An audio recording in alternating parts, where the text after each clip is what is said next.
Welcome to this next episode of YouTube, where I want to talk a little bit about the impacts of some anxiety, especially with the dominant pack leader. And as I mentioned in the Wolf Vlogs last Friday, we had a group of Vermilion Community College students who came up and assisted with some burdock removal and some other invasive species removal that has a tendency to have burrs on it. And we wanted to eliminate those burrs that get caught in the wolves' coats and causes some negative conditioning for the wolves to the wolf care staff. So the students did an excellent job of pulling the burdock, but unfortunately, when Aidan was locked into holding, he came out with a little bit of anxiety, and he showed a lot of nervous anxiety over the weekend, starting with Friday night after the students left, and then on Saturday morning, he actually wouldn't even come out from the upper enclosure. I had to go up and get him. When he did come down, the other wolves were excited to see him, so they kind of chased after him, and that created even more anxiety, and it kind of snowballed into a problem with the other wolves actually picking on him a little bit. He didn't have the Saturday night meal with the rest of the pack, although what you're seeing here, eating here, is leftover on Sunday.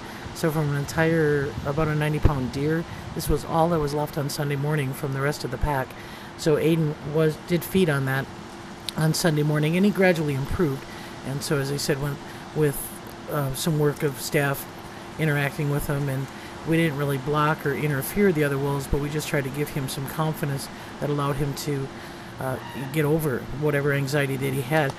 And I don't know what triggered it. He, normally does well with work crews. We locked him off like we did any other work crew, meaning the pack goes into the front of Grizzer's area. Grizzer goes into the back half of the habitat, and then the pack was only in there for an hour, which is not out of the ordinary. We have a lot of work projects. We do a Working for Wolves twice a year, and we've never had any issues like this, but it just kind of reminds us that we need to be conscientious of rank order, and we need to be conscientious of individual wolves and how they respond to certain things.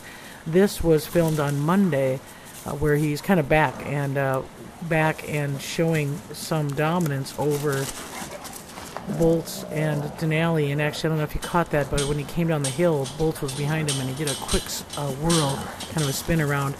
He was a little nervous because he was getting a lot of foreleg stabs and a lot of dominance from both Denali and Boltz. So he's being quite a bit more assertive here on Monday. So this work project was last Friday. Saturday had a tough day. Sunday was getting better, and then Monday kind of reclaimed his position and did a little bit of dominance. Of course, that triggers Luna to get right in there and to dominate as well. So Luna actually was kind of the more of the aggressor in these particular clips.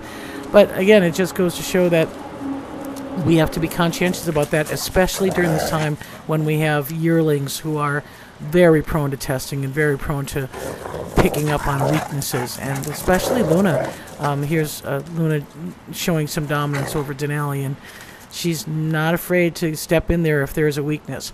And Denali here is demonstrating hackles 1, 2, 3. Actually, he did have hackles 1, 2, 3, 4, meaning on his neck, on his mid-back, on his rump, and on his tail, although there you couldn't tell about the tail. So anyways, we saw that last weekend. Like I said, Aidan felt great when I was in the pen, but I can't live in the wolf pen with him, so he took him a little while to get over things. I spent as much time as I could with him to try to help him work through it.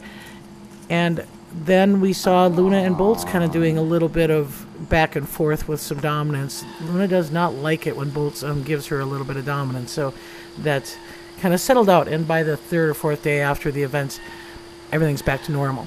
And the other good thing is that it's back to normal because we have a lot of distractions this time of the year. There's Luna kind of sniffing where the birds have been feeding on mountain ashberries, and she's very keyed into where those migrating birds are feeding and chasing them, and really kind of doing a lot of predatory drive towards them. Denali is as well. Boltz is as well. Actually, Boltz caught a few birds that have come into the exhibit and saw the reflection in the window and landed or hit the window, and Boltz has managed to get them fairly quickly. So, like I said, the little episode of rank order dominance was short-lived. It was motivated by Aidan showing weakness and the other wolves testing him for a little bit of status. He was still anxious. They saw that as a weakness, and so they kind of asserted more dominance over him. As his confidence came back, he came back and then reestablished his role. So here Luna is just kind of looking around the pond, looking for birds. She's actually going to do a stalk up the hill. I didn't quite get the end of it because there was a lot of running in motion there. But one thing I want to point out is these wolves all have adaptations. In the wild, you might have a color adaptation. You might have a sensory adaptation. You may have, a way that you approach something. Wolves have a tendency to investigate a majority of their time. But here's Luna showing a little bit of that investigate and then stalk and stop and stalk a little bit. Here I want to demonstrate just how incredibly effective camouflage is, and you can see Luna with her black and white coat that blends in really well with the rocks there. But what she's going to do is she's going to kind of maneuver her way up, and we do have mountain ash, which are very prolific with berries right now, and a lot of the birds are feeding. So Luna's going to make a charge around the back of the den, and she actually flushes a series of birds out of that mountain ash tree. But other than that, like I said, last week, calm, just extremely calm. Other than that little bout of Aidan reestablishing himself, once Aidan showed that he was back on the top of the order, things calmed down dramatically. As I said, wolves' rank order is inherent to wolves. It's in the absence of rank order that we have so many issues. And once everyone knows their place, these little dominant spats really help establish control or establish a rank order. And they do much better with it. So again, Luna's relaxing, but there's always the alert factor that she has going on.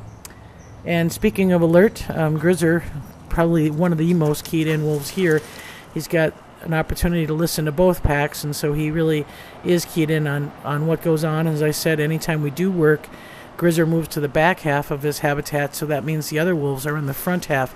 So when he does come back out, he's very keyed in to the sounds and the sights and the smells of anything that's been moved, anything that's been worked upon. I did have a tree come down in last night's storm, so that wasn't in the enclosure. It was on the edge of the enclosure, but I'm sure it made a lot of noise. And he seemed fine this morning, but there's a fairly big tree that's laying down outside of his kennel and in the front kennel area. And we've been trying to get ready for fall, and we've been cleaning out ponds and dumping out his little kind of a Tupperware tank that he still uses, and so he's been scent marking that. And I've actually seen him even roll for Tina. So hopefully that relationship will continue to grow, and Grizzer will continue to have some social time through the fence with another canid, and that gets him pretty excited. So anyways, that's it with the Grizzer. Malik, again, back to getting him his butt scratches. He is still kind of licking his foot. It's healing, but it's still got a little bit of a red stain there from saliva. Healing is the cleaning that he's doing is really good for the healing. He also has been trying to figure out where the birds are hanging out, so there's a lot of mountain ash in this enclosure as well. So he'll be laying in the backside there, kind of. He has a different method. He doesn't stalk them. He just lays there quietly and waits for them to fly by. And there's a lot of opportunities for that. There's a lot of good habitat in the retired areas for wolves as well as for songbirds. And then Shadow has had the benefit of the Vermilion students improved his top of his den, give him a little bit more dirt there so he's not laying on such hard concrete, and makes him a little bit more relaxed. We'll be getting straw in here as the temperatures decrease. We'll be obviously adding straw, but we're just kind of waiting for temperatures to moderate or to get a little bit cooler.